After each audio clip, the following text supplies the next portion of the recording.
collaboration part that I'd love to hear is for the faith community, Reverend Gholston, how it steps in. I mean, a small business owner could hire someone, but then supervising sometimes is a challenge. Training is a challenge. But the collaboration how would you envision that working to support, employment opportunities for folks? This is a very timely question because that's actually something we're working on right now. We're currently putting together a project that we're calling Gen Peace, and it is designed to, for the first time in 50 years, to expand the summer youth employment program in the district. Anybody you know that grew up in this city, our first job came from Marion-Barry, right? And so, but the kind of tragedy is that I'm 45, right? I was with a group of pastors this past weekend. One of the pastors was in her 70s. Her first job was also with Summer Youth Employment Program, and it has not been expanded since. And so the idea behind Gen Peace is to take the current Gen Z, Gen Y, and to provide after-school jobs, and where the faith community, so the business community, I believe, as Brother Penny was saying, really has to lead that, right? The business community needs to be, if Lululemon, Tiffany's, was concerned about robberies at one point, then let's come right back and say, hey, the same kids that were a menace, we're gonna mentor our former menace and give them an opportunity, right?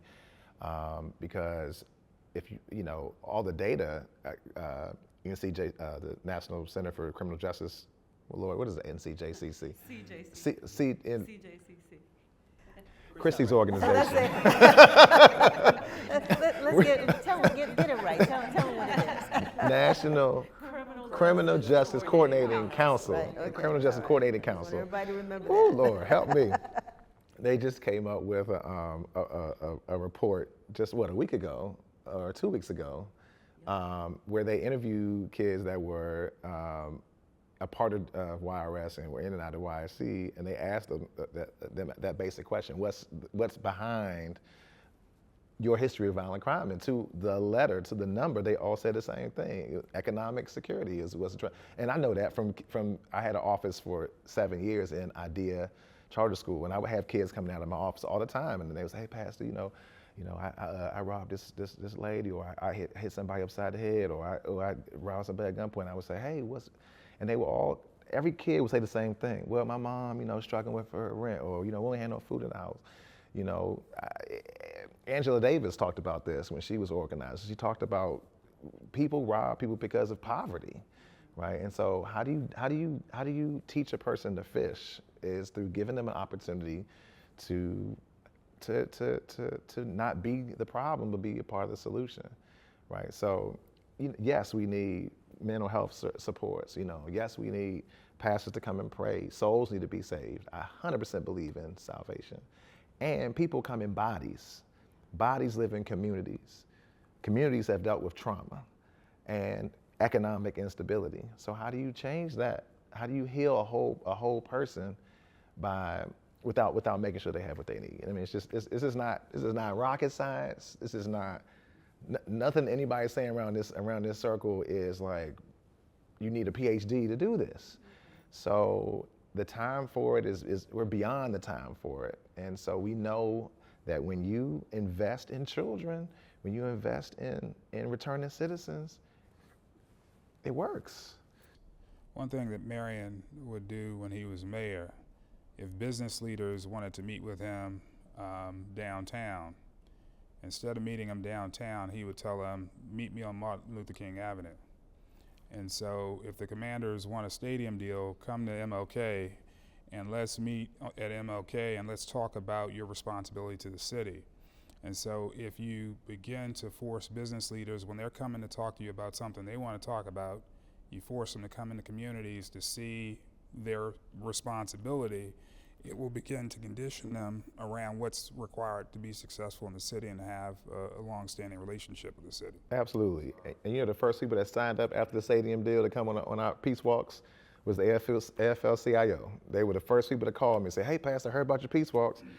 Because they know the opportunity is coming, and they don't want to sit back and wait for a brother to come to them. They say, oh, we already got Faith Leaders out engaging with brothers and sisters on the street.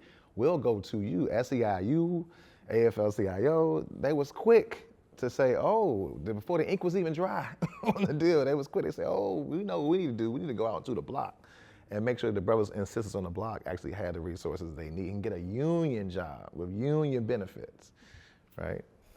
Well, I know a business owner who sits in high places who really needs to come out into the community to see what impact his policies are having, especially, you know, when that person is not really paying attention to the data that your organization talks about, Kristy.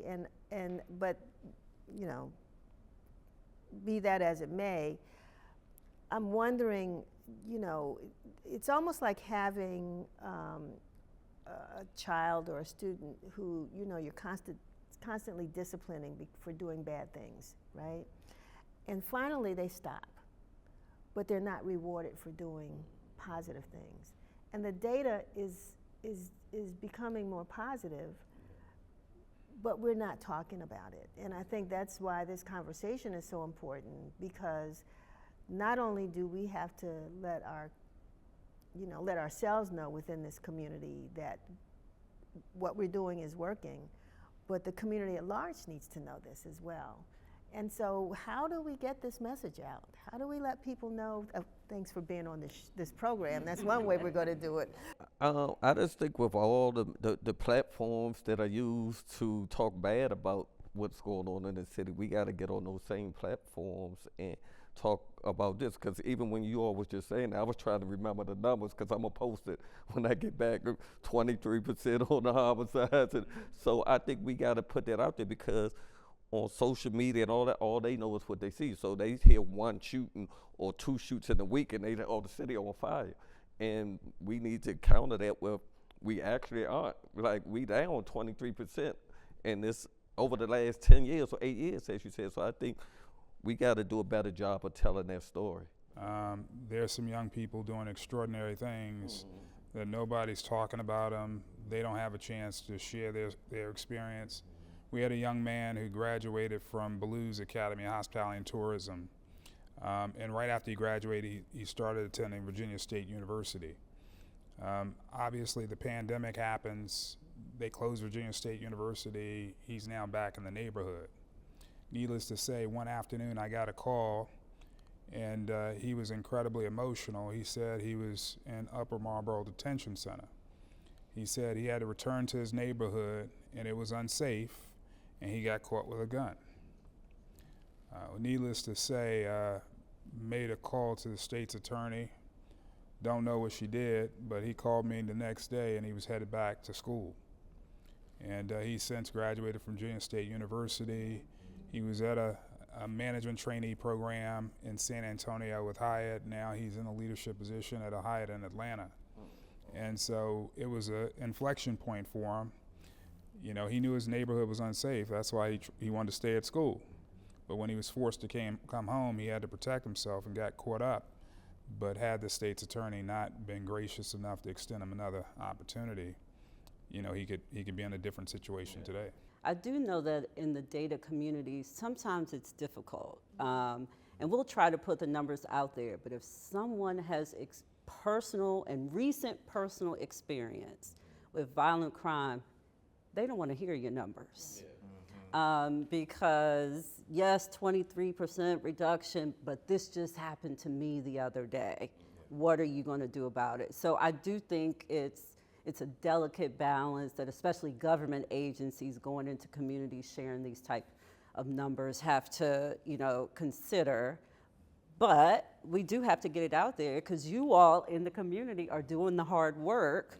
We're just helping to make this happen. And like you said, instead of just constantly talking about what's wrong, in a way, it's a reward for everything that you all are doing. That's what I was going to say too, because when I said that the people on the ground don't know the numbers, but it's also like letting them know that their work isn't in vain if they know what the numbers are. If they be like, man, it's down 20, you play it apart in getting these numbers down.